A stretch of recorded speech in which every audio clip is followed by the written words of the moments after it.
Power is a multifaceted and elusive concept, present in many areas of life and yet rarely fully understood in all its depth. We encounter it in political decisions, social relationships, linguistic structures, and everyday gestures. At its core, power means the ability to exert influence over people, over things, over processes, over perception.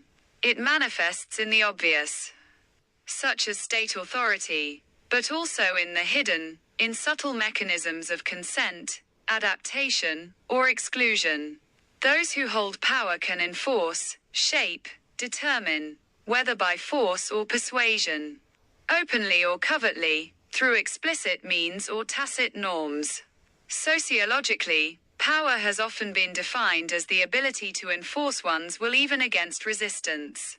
Yet this definition falls short when it comes to capturing the subtle, permeating structures of power in modern societies. Power is not merely domination over others, but often a form of productive force, over discourses, over spaces, over the conditions of thought itself. In this sense, Michel Foucault emphasized that power is not simply possessed or transferred but is exercised through relationships, institutions, practices, and, above all, through language. It is not only repressive but also productive. It creates realities, identities, and possibilities, just as it excludes, marginalizes, or renders others invisible. From a psychological perspective, power can also be quiet. It lives in a glance, in tone, in the atmosphere of a room. It reveals itself in what may be said, and in what remains unspeakable.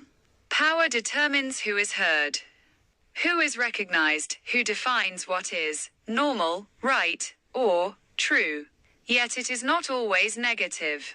Power can enable, protect, support, but it remains ambivalent, always linked to the potential for abuse, for disproportion, for arbitrariness. Etymologically, the word power relates to make, that is, to act, to affect, to intervene in a world shaped by and with us.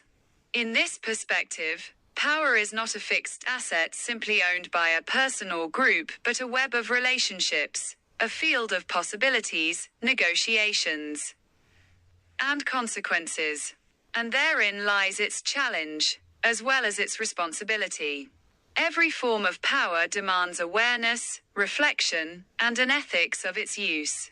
For whoever holds power must also face the question, for what, and for whom,